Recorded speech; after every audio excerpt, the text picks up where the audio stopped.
제롬파월 연방준비제도 의장이 3월에 빅스텝에 나설 수 있다고 시사하면서 외국인의 이탈 조짐이 나타나고 있습니다.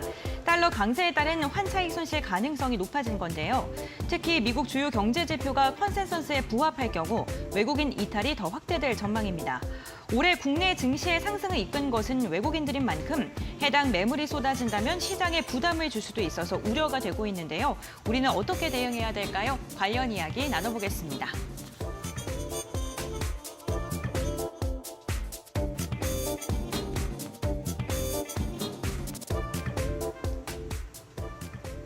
네, 파월의 매파적인 발언으로 글로벌 증시 전반적으로 약세 흐름이 나타나고 있는데 국내 증시 같은 경우에는 외국인의 매도 물량이 가시화가 된다면 아무래도 시장이 크게 출렁일 수 있어서 우려되고 있습니다. 주식와이프님께서 어떻게 생각하시는지 이야기 나눠보겠습니다. 일단 제가 지속적으로 방송 한 번씩 나올 때마다 말씀드리는데 세력과 싸우려고 들면 안 됩니다. 그리고 특히나 연준에서도 짜여진 플랜이 다 있기 때문에 지금 사실 증시가 좀 최근에 과열된 측면이 있지 않습니까? 그렇기 때문에 그 과열된 구간마다 좀 약간 워워 시키는 그런 이제 움직임이 저는 나오는 거라고 볼 수가 있을 것 같고요. 사실 이 지금 금리 인하 시점에 대한 부분은 주스템 관점에서는 실질적으로는 2024년도경부터 이제 금리 인하가 시작될 거라고 저는 이제 지난해부터 스탠스를 그렇게 만들어 왔었습니다. 근데 이 금리 인하에 대한 부분들이 지난해 이제 하반기부터 시작해서 빠르면은 2023년도부터 금리 인하를 할 수 있다라는 이제 이야기들을 계속 띄우기 시작하면서 증시 변동성을 줘왔었거든요. 근데 지금 시점에서 또 어떻습니까? 원래는 금리 인상 피크 시기가 3월 달이 될 가능성이 높다고 했었는데 지금 시장의 경제 지표가 연준에서 원하는 대로 나오고 있지 않기 때문에 금리 인상을 연내 좀 더 추가적으로 연장할 가능성이 높다라는 이야기들이 나오고 있죠. 그렇게 돼서 지금 5월 달, 6월 달까지 지금 금리 인상 가능성이 지금 현재로서 확률적으로 높아진 상황입니다. 결국에는 큰 틀로 봤을 때 2023년도가 금리를 피크로 찍는 시기라고 보시는 게 좋겠고요. 이 기대감 같은 경우에는 지난해 하반기부터 들어왔지만 실질적으로 금리 인하를 하는 시기는 내년이라고 잡고 가시는 게 좋습니다. 그렇기 때문에 지금 시점에서 뭐 경제 지표라든지 뭐 연준의 의견이라든지 이런 지금 논의들로 인해서 시장 변동성은 계속 가중이 되고 있지만 주쌤이 얘기한 대로 그 연준의 그런 플랜들 올해는 금리 인상 피크, 내년에는 금리 인하 이런 부분들만 사실 큰 틀로 잡고 가시면은 그렇게 크게 흔들리실 필요는 없거든요. 그래서 이런 부분들을 좀 참고해서 가셨으면 좋겠다라고 생각이 들고 지금 연준 쪽에서 또 특히나 파월 연준 의장이 지난달까지만 해도 다소 좀 비둘기적으로 발언을 한 측면이 있습니다. 그러다가 지금 다시 금리 인상을 할 수 있다라고 매파적인 발언을 하게 되면서 지금 다시금 또 달러 강세로 가고 있거든요. 바로 엊그저께만 하더라도 아니 바로 지난주까지만 하더라도 환율이 다시 내려갔습니다. 1,300원 이하로 내려갔다가 오늘 구간에서 갭상승하면서 다시 환율이 뛰었거든요. 지금 달러 강세가 나타나다 보니까 이 환차손 우려 때문에 결국에는 외국인 자금이 이탈이 나오는 거고 그래서 지금 이제 신흥국 시장에서 이렇게 좀 불안정한 그런 증시 움직임이 나오고 있습니다. 근데 다만 사실 지금 증시를 기술적으로 봤을 때 코스닥 시장 어떤가요?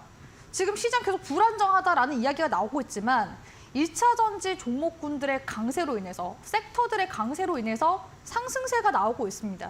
또 특히나 성장주 같은 경우에 네이버, 카카오 이런 종목군들도 1, 2월 달에 상승세가 나왔죠. 그러니까 시장이 지금 불안하다고 지금 성장주에 손을 놓고 있기도 애매한 그런 상황이라는 겁니다. 그래서 1, 2월 달에는 이렇게 성장주 섹터들이 랠리를 펼치다 보니까 사실 이제 또 성장주 하면은 미국의 이제 돈나무 언니라고 불리는 캐시우드, 그 아크 인베스트 최고 경영자분 있으시죠?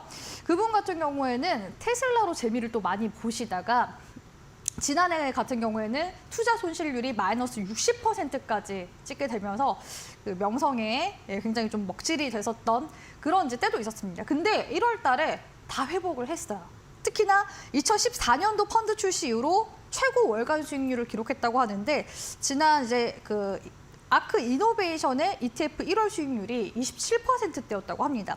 그래서 결국에는 이 캐시우드는 어떻게 매매를 했냐? 테슬라가 떨어질 때 계속 주워 담았습니다. 제가 앞방송에서 채권 투자하는 방송을 봤는데 거기에서 이제 또 그 중요한 또 헤드라인 계속 강조를 하시더라고요. 공포에 매수해라. 이거 채권에만 투자하는 거 그 범위가 채권에만 국한된 게 아닙니다. 주식도 마찬가지거든요. 지금 이렇게 공포 심리 가중하고 있을 때 결국에는 증시 지금 코스닥은 올라가고 있어요. 그래서 흔들릴 필요는 전혀 없다라고 말씀을 드리고 싶고 국내 증시 반등세 주쌤이 얘기한 대로 올 한 해 하반기 경에는 충분히 제가 봤을 때 2,700에서 800포인트 부근까지는 상승 가능성이 아직까지는 저는 좀 높다고 보고 있기 때문에 관련 이제 시장 흐름 계속해서 좀 체크하면서 갈 필요성이 있겠고 단기적인 관점에서는 바로 내일 당장이 선물 옵션 동시 만기일이거든요. 그래서 시장 변동성 클 수밖에 없고 또 바로 이제 그 다음 날인 금요일에는 그 미국의 고용 동향이 또 발표가 됩니다. 그리고 다음 주 수요일에는 또 가장 또 중요한 경제 지표 발표되죠. 2월 소비자 물가 지수. 그래서 이런 부분들은 일단 단기적으로 시장의 좀 변동성을 가중시키는 그런 요인들이 될 수 있기 때문에 증시는 당분간 또 단기적으로 흔들릴 가능성은 높겠지만 흔들릴 필요 없이 종목군들은 분할 매수 대응하시면서 시장 바라보시라고 전략 세워드리도록 하겠습니다.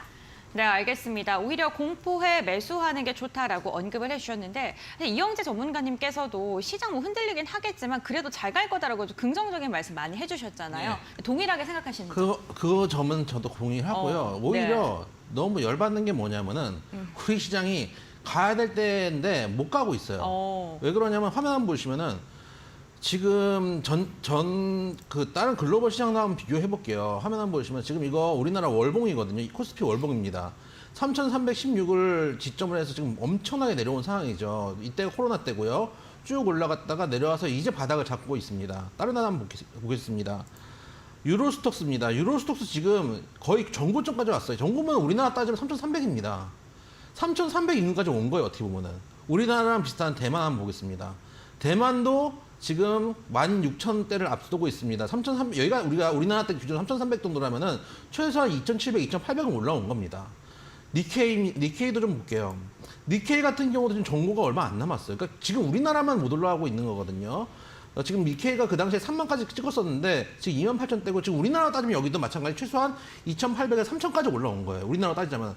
특히 열받는 거는 제가 아까 일본 얘기를 드렸는데 우리나라 지수는 지금 1%가 넘게 빠지고 있잖아요. 일본은 현재 0.5% 상승입니다. 누구를 위한 정책이었는지 주가가 이야기를 해주는 게 아닌가라는 생각도 갑자기 드는데 그런 것들을 따진다면 우리나라 다른 나라하고 키 맞추기만 해도 최소한 2,700에 3,000은 가야 되는 게 맞다라고 보고 있습니다. 그런 측면에서 조금 정부에서 정책적인 측면들 우리나라 기업들을 살필 수 있는 측면들 그리고 무역 적자를 극복할 수 있는 측면들만 조금 마련이 된다면 왜냐하면 지금 지표 나오는 거 보면은 중국도 좋은 것 같고 미국은 파워 의장이 지금 계속 경기가 너무 고용이 탄탄하다 이 얘기는 뒤집어서 얘기하면 뭐냐면은 쉽게 얘기하면은 니들이 가난해져야지 우리가 물가를 금리 낮춘다니까. 너희들이 돈이 없어야 돼. 미국 국민들한테 대대놓고 그렇게 얘기를 하는 건 마찬가지일 수도 있어요. 근데 너도 왜 이렇게 부자니? 그래서 우리가 어쩔 수 없이 금리를 올리는 거야. 너무 너희들 고용도 튼튼하고 임금도 많이 상승하잖아. 라고 얘기를 하면서 땡겨 올리는 거랑 마찬가지거든요. 거기에 대해서 지금 우리는 물가는 높고 기업든 고용을 하지 않고 있는 상태이기 때문에 오히려 그게 좀 주가에 반영되고 있는데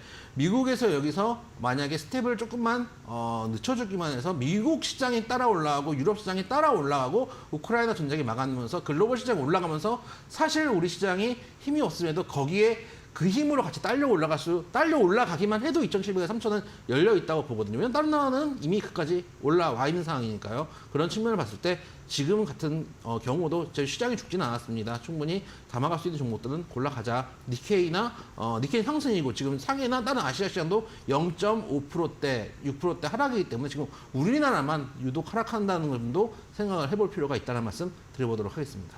네, 알겠습니다. 어쨌든 종목 선별을 잘 해야지 상승 추세의 장이 온다고 하더라도 수익을 낼 수 있다라고 언급을 해주신 것 같은데요. 그렇다면 주식 와이프님께서는 어떠한 성장주를 조금 더 눈여겨보면 좋다고 생각하십니까?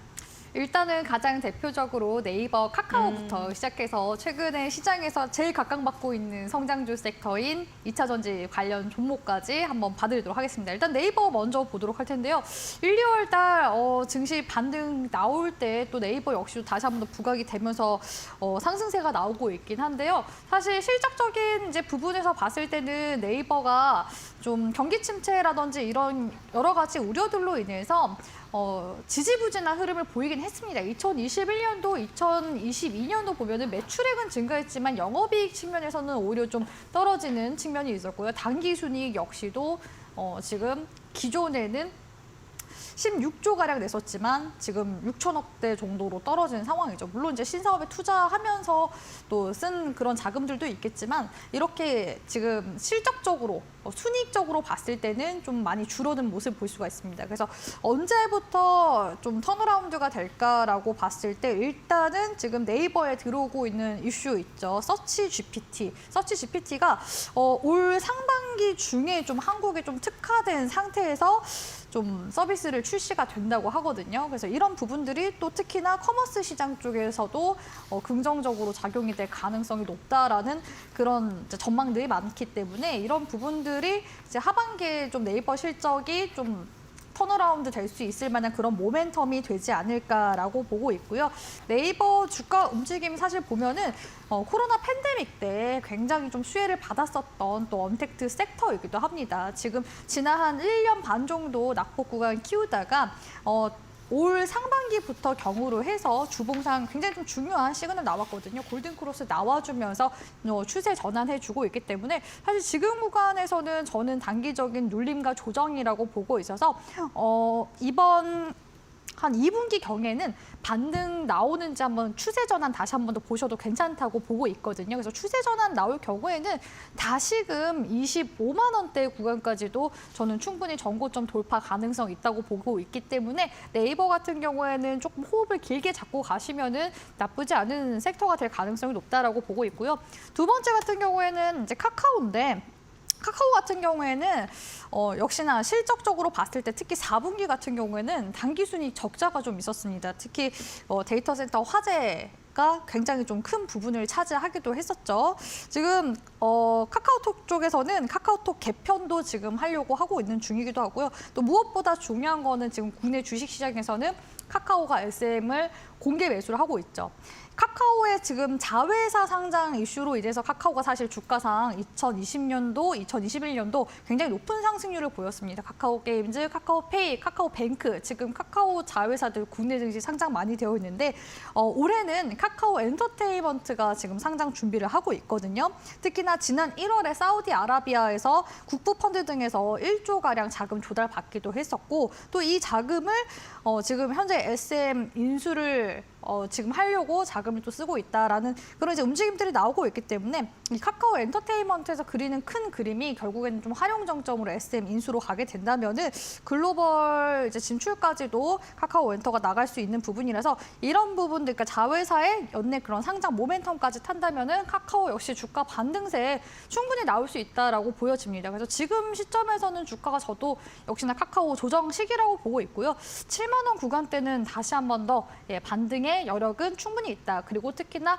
연내 이런 카카오 엔터테인먼트 상장 이슈까지 잘 타게 돼서 재료로서 좀 반영이 된다면은 93,000원 구간까지도 보거든요. 그래서 카카오 같은 경우에는 세 가지 포인트로 보시면 될 것 같습니다. 이제 데이터 센터를 다시 건립하는 이슈와 함께 글로벌 콘텐츠 마케팅, 그리고 신사업 인력 확대 이런 부분들을 좀 중점적으로 보셨으면 좋겠다라고 말씀을 드리고 싶고 마지막으로는 에코프로 좀 짧게 봐드리고 싶은데요. 에코프로는 이미 지금 주가상 신고가 계속 써가고 있는 중이기 때문에 신규 매수는 사실 부담스럽습니다. 그래서 굳이 지금 앞에 있는 네이버, 카카오, 에코프로 이 셋 중에서 뭘 매수할래 한다면은 저는 에코프로는 일단 매수는 하지 않을 것 같아요. 그래서 그런 점 좀 참고를 하시고 물론 주가가 지금 고점을 향해서 계속 위로 올라가고 있기 때문에 아직 시세가 끝났다고 볼 수는 없습니다. 결국에는 이 시세가 끝났다고 보는 관점은 이게 과거의 이제 흐름으로 봐야 되는 거거든요. 그래서 지금은 현재 진행형으로 가고 있고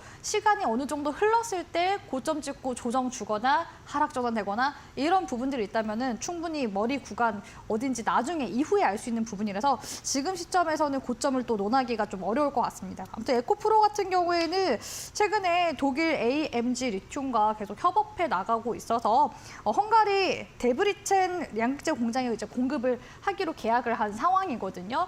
이제 바로 다음 주면은 유럽판 IRA 법안 초안이 발표가 될 예정이라서 관련 수에 지금 시장에서 이렇게 선반영되면서 올라가고 있다고 보실 수가 있을 것 같고요. 사실 실적적으로 봤을 때도 2021년도 매출액을 이제 1조를 돌파해 나가고 1년 만에 지금 매출 실적이 5조 원을 넘어서는 비약적인 성장을 하고 있는 기업이기 때문에 사실 지금 주가 또 고평가 논란에 대해서는 아직까지는 좀 조심스러운 입장이긴 합니다. 하지만 신규 매수 관점에서는 좀 부담스럽다는 점은 여전히 제가 견지하고 있는 그런 포지션이기 때문에 참고하셨으면 좋겠습니다.